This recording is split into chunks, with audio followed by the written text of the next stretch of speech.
నమస్తే. ఈరోజు మన స్టూడియోలో ప్రముఖ ఆధ్యాత్మికవేత్త, ఆస్ట్రాలజర్ బ్రహ్మశ్రీ సుభాష్ శర్మ గారు ఉన్నారు. గురువుగారితో మాట్లాడదాం. గురుగారు నమస్కారం. శ్రీమాత్రే అండి. గురుగారు, కుంభరాశి వారికి మొత్తానికి గత కొన్ని నెలలుగా విశేష స్పందన అయితే మనకు లభిస్తుంది. లక్షల్లో జనాలు చూస్తున్నారు. చాలామంది గురువుగారు మాకు జరుగుతున్నట్లే మీరేం చెప్తున్నారో మాకే జరుగుతుంది, వాళ్ళు రిలేట్ అవుతున్నారు. ఎక్కువ చాలా మంచి ఆదరణ అయితే మనకు దొరుకుతుంది, ఎస్పెషల్లీ కుంభరాశి వారి దగ్గర నుంచి గత కొన్ని నెలలుగా. మరి మార్చి నెలలో కుంభరాశి వారికి ఎలా ఉండబోతుంది, ఎలాంటి రిజల్ట్స్ ఉండబోతున్నాయి, మంచి రెమెడీస్ కూడా తెలియజేయండి చివరిలో. కూడా తెలియజేస్తాను. ముందుగా ప్రేక్షకులందరికీ శ్రీమాత్రే నమః, శ్రీ గురుభ్యో నమః. గతంలో మనం మొదట కుంభరాశి గురించి పాజిటివ్గా చెప్పుకున్న పాజిటివ్ రెస్పాన్స్ వచ్చింది. ఫిబ్రవరి మాసంలో కొన్ని ఇబ్బందులు ఎదుర్కోవాల్సి వచ్చింది. కానీ మార్చి నెలలో కుంభరాశి వారికి మహర్జాతకం పట్టబోతుంది. కుంభరాశి వాళ్ళు రాసి పెట్టుకోండి, మీ జీవితంలో ఉన్నటువంటి ఇబ్బందులన్నీ తొలగిపోయేటటువంటి పరిస్థితి. ఎప్పుడైనా ఒకటి గుర్తుపెట్టుకోండి, ఒక కుంభరాశి వారికి ఏంటి అంటే కనుక రాశి యొక్క ప్రభావం బాగుంటుంది అని అనుకున్నప్పుడు అది కేవలం ప్లానటరీ పొజిషన్ వల్ల కాదు, మీరు పెట్టవలసినటువంటి ఎఫెక్ట్స్ కూడా పెడితే అప్పుడు మీ గ్రహజాతకం అనేటటువంటి మార్పు చెందే అవకాశం ఉంటుంది. అంతేగాని బాగుంటుంది కదా అని చెప్పేసి మనం కాలు మీద కాలు వేసుకొని కూర్చుంటే నీ భవిష్యత్తు ఎప్పుడు కూడా బాగుపడదు. నీకు ప్లానటరీ పొజిషన్ అనుకూలంగా ఉంది. ఇప్పుడు నాకు అనుకూలంగా ఉన్నటువంటి ఒక వ్యక్తితో నేను బాగున్నాను అనుకోండి, నాకు అనుకూలమైనటువంటి పనులన్నీ నేను చేయించుకోగలుగుతాను. అదే నాకు మనిషి ఉన్నాడులే కదా అని చెప్పి నేను రూమ్లో కాలు పెట్టి కాలు కూర్చున్నాను అనుకోండి, ఆ మనిషి ఏమీ చేయడు. అలాగే ప్లానటరీ పొజిషన్లో కూడా కుంభరాశి వారికి ఈ యొక్క మాసంలో చాలా అద్భుతమైనటువంటి యోగాలు ఏర్పడతాయి. శని భగవానుడు పోతూ పోతూ మంచి చేస్తాడు అని చెప్పేసి అంటూ ఉంటారు కదా, అలాగే ఇప్పుడు శని భగవానుడు కుంభరాశి వారి నుంచి వెళ్ళిపోయి మీనరాశిలోకి అడుగు పెట్టేటటువంటి సమయం ఆసన్నమవుతుంది. ఏళ్ళనాటి శని ప్రభావం పోయి కాస్త రిలీఫ్ అని చెప్పుకోవచ్చు. 100% రిలీఫ్ అనేటటువంటిది చెప్పుకోవచ్చు. ఏలినాటి శని ప్రభావం వెళ్ళిపోతుంది. అలాగే వీళ్ళకి ఏంటి అంటే కనుక ఏలినాటి శని ప్రభావం తొలగిపోవడంతో పాటు పట్టిందల్లా బంగారం అవుతుంది. అనుకున్నటువంటి పనులన్నీ కూడా సకాలంలో పూర్తి చేస్తూ ఉంటారు. అలాగే ఇన్ని రోజులు పడుతున్నటువంటి ఇబ్బందులు, చిక్కులు, చికాకులు ఏవైతే ఉన్నాయో వాటన్నిటికీ కూడా ఉపశమనం కలిగేటటువంటి సమయము ఈ సమయము. దూరమైన వాళ్ళు దగ్గరవుతూ ఉంటారు. భార్యాభర్తల మధ్య ఉన్నటువంటి వియోగం దూరం అవుతుంది. ఆర్థిక పరంగా ఎన్ని సమస్యలు అయితే ఎదుర్కొన్నారో వాటన్నిటికీ కూడా చక్కని పరిష్కారం దొరుకుతుంది అని చెప్పుకోవచ్చు. అలాగే మీ జీవితంలో తప్పకుండా మార్పులు ఏర్పడతాయి. అంటే ఇన్ని రోజులు కష్టాలు, కన్నీళ్ళు అనుభవించారు కదా, వాటి నుంచి ఆ మనిషి రియలైజ్ అయిపోయి మన జీవితంలో ఏం సాధించాలి, ఎలాంటి పనులు చేస్తే మనం జీవితంలో ముందుకు వెళ్ళగలుగుతాము, ఎవరి దగ్గర తలదించుకున్నామో వాళ్ళ దగ్గర తల ఎత్తుకొని తిరిగేలా ఉండేటటువంటి విధానాలు ఎలా చేసుకోవాలి అని ప్రతి ఒక్క విషయాన్ని వాళ్ళు తెలుసుకునేటటువంటి ప్రయత్నం చేస్తారు. అందుకే కుంభరాశి వారికి ఈ నెల కాదు, ఈ సంవత్సరం అంతా మహర్జాతకమే అండి. మార్చి నెలలో మొదలవుతుంది. మళ్ళీ వీళ్ళకు దాదాపుగా సంవత్సర కాలం పాటు అద్భుతమైనటువంటి యోగాలు ఏర్పడతాయి. కనుక కుంభరాశి వారికి విద్యపరంగా, ఆర్థిక పరంగా, ఫైనాన్షియల్ పరంగా అన్నీ కూడా బ్యాలెన్సింగ్ చేసుకునేటటువంటి అవకాశాలు ఇప్పుడు వాళ్ళకు కలుగుతాయండి. సో కెరీర్ పరంగా వాళ్ళ కొన్ని గ్రోత్ రావడం, అలాగే గతంలో కొన్ని పనులు ప్రారంభించి అవి అక్కడే ఆగిపోయి సో చిక్కుముళ్ళు ఒక్కొక్కటిగా తొలగిపోతాయని అనుకోవచ్చు మీరు చెప్పిన దాని ప్రకారం. 100% చిక్కుముడులు ఎన్నా కూడా తొలగిపోయేటటువంటి అవకాశము ఇప్పుడు ఈ నెలలో వాళ్ళకు తప్పకుండా కనిపిస్తుంది. అలాగే వాళ్లకు ఈ మాసంలో కనుక చూసుకుంటే అదృష్ట యోగాలు ఉన్నాయి. అంటే సినిమా రంగం వాళ్లకు కావచ్చు, రాజకీయ రంగం వాళ్లకు కావచ్చు, అలాగే ఈ యొక్క ఆర్థిక పరమైనటువంటి లావాదేవీల విషయంలో కావచ్చు, అన్నింట్లో కూడా ఎన్ని చిక్కుముడులునే అన్నీ కూడా విడిపోయేటటువంటి అవకాశం. కుంభరాశి వారికి సినిమా అవకాశాలు కానీ, నాటక రంగ అవకాశాలు కానీ, మీడియా రంగంలో కానీ వాళ్ళ సెలబ్రిటీ స్టేటస్ని పెంచుకునేటటువంటి అవకాశం ఈ యొక్క మాసంలో వాళ్ళకు తప్పకుండా ప్రారంభం అవుతుంది. అలాగే ఆర్థిక పరంగా, డబ్బు పరంగా ఎవరైతే సమస్యలు ఎదుర్కొన్నారో వాళ్ళందరికీ కూడా ఈ మాసంలో ఆ సమస్యలన్నీ క్లియర్ అయిపోతాయి. అంటే అప్పుల బాధలు ఉన్న వాళ్ళకి అప్పులు క్లియర్ అయిపోతాయి. డబ్బు సంపాదించేటటువంటి వారికి విపరీతంగా డబ్బులు సంపాదిస్తారు. ఆస్తులు కానీ, ఇళ్ళు కానీ, ఇళ్ల స్థలాలు కానీ, ఇలాంటి ఆ బంగారు ఆభరణాలు కానీ కొనేటటువంటి అవకాశము కుంభరాశి వారికి ఏర్పడుతుంది. అలాగే బ్యాంకులో తాకట్టు పెట్టిన బంగారం కానివ్వండి, లేదా కుదువ పెట్టినటువంటి ఆస్తులు కానివ్వండి, అవన్నీ కూడా రిలీజ్ చేసుకునే అవకాశం కూడా ఈ మాసంలో వాళ్ళకు ప్రారంభమవుతుంది. వస్తుంది అని కాదు, ప్రారంభమవుతుంది. ఈ సంవత్సర కాలంలో తప్పకుండా వాళ్ళకు శుభయోగాలు అనేటట్టు మొదలవుతాయండి. గురుగారు ఏదన్నా పెట్టుబడులు పెట్టాలంటే ఏ రంగాలు వీళ్ళు చూస్ చేసుకుంటే బాగా లాభదాయకం అంటారు మరి?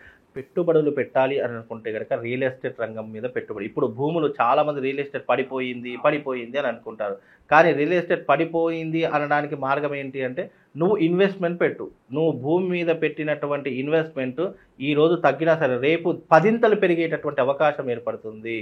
అంతెందుకంటే కోకాపేటలో ఎప్పుడో పెట్టిన ల్యాండ్స్ ఇప్పుడు 100 కోట్లు అయ్యాయి. అంటే అక్కడ ఏమవుతుంది, ఎక్కడైతే నీ జీవితంలో విలువ ఎప్పుడైతే పెరుగుతుందో, నువ్వు తక్కువ ఉన్నప్పుడు నువ్వు ఇన్వెస్ట్మెంట్ చేస్తే రేపు అది నీకు ఎక్కువ అవుతుంది. కాబట్టి నువ్వు తక్కువ ఉన్నప్పుడు ఇన్వెస్ట్మెంట్ చేయండి. అలాగే బంగారం మీద ఇన్వెస్ట్మెంట్ చేయండి. నేను గతంలో ఉగాది రోజే చెప్పా, బంగారం ₹1,00,000 అవుతుంది అని చెప్పేసి. ఆల్మోస్ట్ ఇవాళ 87,000 రూపాయలు అయ్యింది. ఇంకో ఈ మార్చి ఎండింగ్ వరకు తప్పకుండా 90,000 దాటేటటువంటి పరిస్థితులు ఏర్పడతాయి. అందుకే నేను అప్పుడు చెప్పినప్పుడు బంగారం ఎంత ఉందండి, 42,000 రూపాయలు ఉంది. కానీ ఇప్పుడు 80, అంటే డబుల్ అయిపోయింది. కాబట్టి ఇప్పుడుకైనా సరే మీరు పెట్టుబడి పెడితే భూముల మీద, బంగారం మీద ఇన్వెస్ట్మెంట్ పెట్టండి. అవి మిమ్మల్ని వదిలి ఎట్టూ పోవు. మీకు కష్టం వచ్చినప్పుడు మీరు డబ్బు రాకపోయినా అది అమ్ముకొనైనా మీ జీవితం బాగుంటుంది. ఈ రెండింటి మీదే నేను చెప్తానండి. ఇంకా వేరే ఏది పెట్టినా అందులో వస్తుందా రాదా అనేటటువంటి గ్యారెంటీ లేదు. ఏ బిజినెస్ పెట్టినా ఈరోజు కాంపిటీషన్ అయిపోయింది. ఈ రోజున ఇక్కడ హోటల్ బిజినెస్ పెట్టారంటే పక్కన వెంటనే వేరే హోటల్ స్టార్ట్ అవుతుంది. ఇక్కడ బట్టల దుకాణం పెట్టారంటే అక్కడ వెంటనే వేరే బట్టల దుకాణం స్టార్ట్ అయిపోతుంది. అంటే అంతా కూడా కాంపిటీషన్ యుగంతో కూడుకున్నటువంటిది. ఒక బిజినెస్ మంచిగా రన్ అవుతుంది, వెంటనే పక్కన వేరే వాడు పెట్టేస్తాడు. అది ఇద్దరి మధ్య పోటాపోటీగా అవుతుంది. ప్రజలు ఏంటి, అటు వెళ్ళాలి ఇటు వెళ్ళాలి సతమతం అయిపోతారు. కాబట్టి నువ్వు కూర్చొని సంపాదించేటటువంటి బిజినెస్లో ఏదైనా ఉంది అంటే అది రియల్ ఎస్టేట్ రంగము, బంగారం మీద పెట్టుబడి. ఈ రెండు పెడితే మీ జీవితం చాలా హ్యాపీగా ఉంటుందండి. గురుగారు విద్యార్థులు, ఉద్యోగస్తులు వీళ్ళ పరిస్థితి ఎలా ఉండబోతుంది మరి? విద్యార్థులకు గనక ఈ మాసంలో చాలా అద్భుతమైనటువంటి ఫలితాలు ఉన్నాయని చెప్పుకోవచ్చు. ఇన్ని రోజులు పడుతున్నటువంటి కష్టాలు, ఇబ్బందులు ఏవైతే ఉన్నాయో వాటన్నీ కూడా తొలగిపోయే అవకాశాలు ఉంటాయి. ఉద్యోగం లేనటువంటి వారికి ఉద్యోగ అవకాశాలు వస్తూ ఉంటాయి. అలాగే చదువుకునేటటువంటి విద్యార్థులు కష్టపడి చదువుకోవాలి అనేటటువంటి జ్ఞానం అనేటటువంటి పెరిగే అవకాశం ఉంటుంది. కనుక విద్యార్థులకు, ఉద్యోగస్తులు చాలా మెరుగైనటువంటి ఫలితాలు ఏర్పడతాయి. పోలీస్ స్టేషన్లు, కోర్టుల చుట్టూ ఎవరైతే గత కాలం నుంచి తిరుగుతున్నారో వాళ్ళకి ఉపశమనం చెప్పుకోవచ్చా మరి? 100%. ఇంకోటి ఏంటంటే మెయిన్ కుంభరాశి వారికి గత సంవత్సరంలో కోర్టు కేసులు, పోలీస్ స్టేషన్ వ్యవహారాలు, భార్యాభర్తల మధ్య వివాదాలు, అలాగే విడాకుల కేసులు ఎవరైతే ఇబ్బందులు పడుతున్నారో వాళ్ళందరికీ కూడా ఈ మాసంలో తప్పకుండా రిలీఫ్ కలుగుతుంది. ఏదో ఒక చక్కనైనటువంటి పరిష్కారం ఏర్పడుతుంది. భగవంతుడు వాళ్ళని విడదీయాలా, కలపాలా, లేదా వాళ్ళకి ఇంకా ఇలాగే ఇంకా కొంతకాలం నడవాలా అనేటటువంటిది ఈ మాసంలో వాళ్ళకు ఒక క్లారిటీ వస్తుంది. ఇదేనికైనా సరే ఒక క్లారిటీ కావాలి. ఇది అయితే అవుట్ అండ్ రైట్ కావాలి, లేదు అంటే ఇలాగే కొనసాగుతుంది, వేరే డెసిషన్ తీసుకునేటటువంటి మేకింగ్ ఈ మాసంలో వాళ్లకు కలుగుతుంది. తద్వారా వాళ్ళకు శుభ లాభం కలుగుతుందండి. ప్రేమ వివాహాలు ఎవరైతే చేసుకోవాలనుకుంటున్నారో ఒక అడుగు ముందడుగు పడే అవకాశం కనిపిస్తుంది మరి?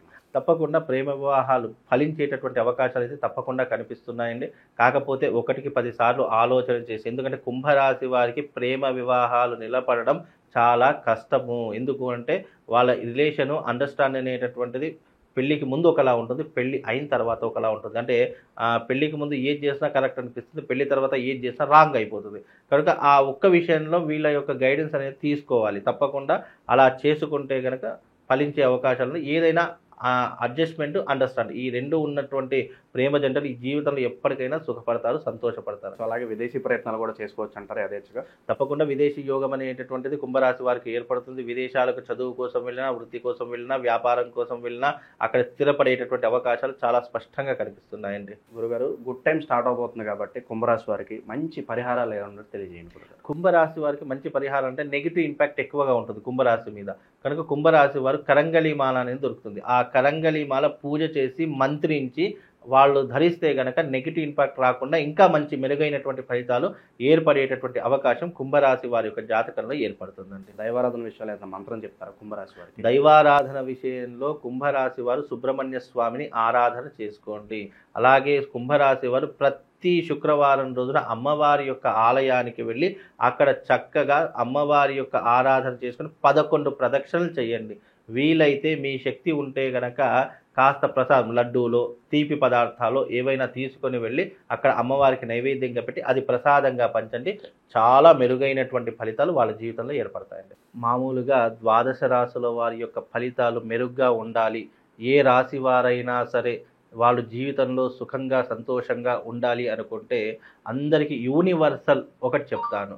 అంటే ఆ యూనివర్సల్ యొక్క ప్రభావం ఎలా ఉంటుంది పరిహారం అంటే ఎవరైనా చేసుకోవచ్చు. జాతకం దారిద్ర్యంగా ఉన్నా, నీచంగా ఉన్నా, మీ జాతకంలో ఏదైనా ఇబ్బందులు ఉన్న ఆర్థిక పరంగా కానీ, లేదు కోర్టు సమస్యల వల్ల కానివ్వండి, లేదు వైవాహిక జీవితంలో కానివ్వండి, లేదా మీకు శత్రువుల బెడద విపరీతంగా పెరిగిపోతుంది అని అనుకున్నటువంటి వాళ్ళకి యూనివర్సల్గా ఒక పరిహారం చెప్తాను. అదేంటంటే శివశక్తి స్ఫటికలింగాన్ని పూజించడం. చాలామంది అడుగుతున్నారు, గురుగారు శివశక్తి స్ఫటికలింగం మాకు ఎక్కడ దొరకట్లేదండి, మాకు అది ఎన్నిసార్లు ప్రయత్నం చేసినా ఎవరు కూడా లేదంటున్నారు అని చెప్పి చాలామంది అంటున్నారు.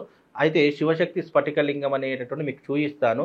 అది తప్పకుండా మీ ఇంట్లో పెట్టుకొని ప్రతిరోజు బ్రహ్మ ముహూర్తంలో లేసి దానికి పూజ చేసుకునే ప్రయత్నం. పూజ అంటే ఏం లేదండి, చెంబుడి నీళ్లు తీసుకోండి, దాంట్లో ఆ నీటిలో ఒక రావి ఆకు, అలాగే ఒక మారేడు పత్రి, అలాగే ఒక తులసి దళం, మన ఈ యొక్క వేపాకు, ఈ 3 కూడా వేసుకునే ప్రయత్నం చేయండి. వేపాకు, మారేడు పత్రి, రావి ఆకు, ఈ 3 వేసుకొని ఆ నీటితో శివుడికి అభిషేకం చెయ్యండి.